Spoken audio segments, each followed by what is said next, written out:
Ça va, vous êtes détendu? Oui, je suis détendue. Marie Thévenon est interne en médecine à Pontarlier. C'est son premier don du sang. Elle n'a pas hésité quand elle a appris qu'un essai clinique était lancé avec d'anciens malades du Covid-19. Et comme je l'ai eu, je me suis tout de suite dit qu'il fallait que je participe. C'était une évidence? Oui.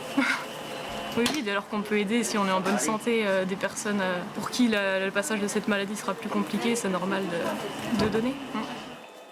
Comme Marie, Sophie est soignante, infirmière dans une clinique de Besançon. Pour cette étude, le FS a besoin d'anciens malades, certains d'avoir contracté le Covid-19.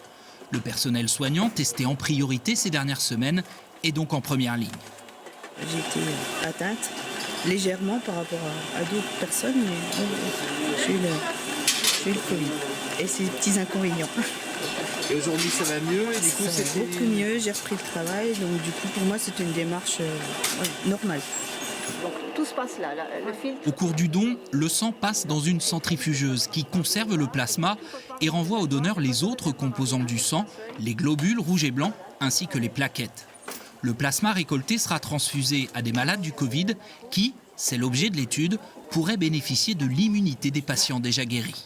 Ce qui est recherché dans le cadre de cette étude, c'est de pouvoir valider le fait que le transfert d'anticorps issus du donneur va être efficace chez le patient pour enrayer la maladie et notamment empêcher le passage à une forme grave de la maladie Covid. C'est porteur d'espoir puisqu'il y a déjà eu d'autres essais réalisés dans le passé sur d'autres maladies infectieuses, des maladies virales comme des virus grippaux, mais aussi sur des coronavirus et notamment lors de l'épidémie de SRAS en 2003. Les premiers résultats de cet essai clinique, mené par les hôpitaux de Paris en partenariat avec l'INSERM, devraient être connus au début du mois de mai.